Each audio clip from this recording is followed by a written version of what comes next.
పహల్గాంలో పర్యాటకులపై ఉగ్రవాదుల దుశ్చర్యను నిరసిస్తూ పెద్దపల్లి సిపిఎం కార్యకర్తలు ప్లకార్డులతో నిరసన తెలిపారు. కాశ్మీర్ పహల్గాం ఉగ్రవాదుల దాడిలో కాల్పుల్లో పర్యాటకులు చనిపోవడం చాలా బాధాకరమని సిపిఐఎం జిల్లా కార్యదర్శి ఎర్రవెల్లి ముత్యంరావు విచారాన్ని వ్యక్తం చేశారు. ఉగ్రవాదుల చర్య ఏ రూపంలో ఉన్నా రాజకీయాలకు అతీతంగా అన్ని రాజకీయ పార్టీలు ఖండించవలసిన అవసరం ఎంతైనా ఉంది అన్నారు. ఈ దేశాన్ని చిన్నాభిన్నం చేయడానికి ఉగ్రవాదులు చేస్తున్న చర్యలకు ప్రతిచర్యగా ఉగ్రవాదులను తుది ముట్టించాలి అన్నారు. భారతీయ మిలిటరీ సైన్యాన్ని పెంచవలసిన అవసరం ఉందని అభిప్రాయం వ్యక్తం చేశారు. ఉగ్రవాదుల దాడులు జరగకుండా చర్యలు తీసుకోవాలని కేంద్ర ప్రభుత్వాన్ని డిమాండ్ చేశారు.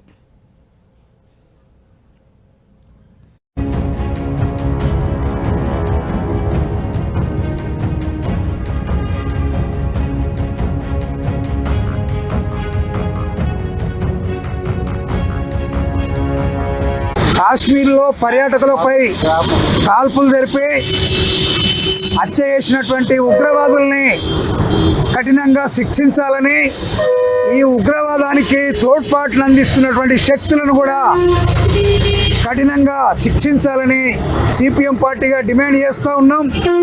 శాంతియుతంగా ఉన్నటువంటి కాశ్మీర్ ప్రాంతంలో మళ్ళీ ఉగ్రవాద చర్యలతోటి అలజడి సృష్టించి అశాంతికి కారణమవుతున్నటువంటి శక్తులను, దాని వెనుకున్నటువంటి సూత్రధారులను కూడా పట్టుకోవాలని భారత ప్రభుత్వం ఇట్లాంటి ఉగ్రవాద చర్యలకు ఖచ్చితంగా ప్రతిఘటన ఇవ్వాలని సిపిఎం పార్టీగా డిమాండ్ చేస్తూ ఉన్నాం.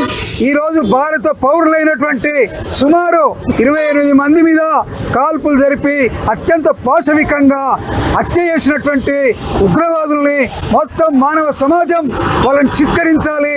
అట్లాంటి మనుషులు, అట్లాంటి ఆలోచన ఉన్నటువంటి వ్యక్తులు, శక్తులు మానవ సమాజంలో వాళ్ళకు అవకాశం లేదని చెప్పాల్సినటువంటి అవసరం ఉంది.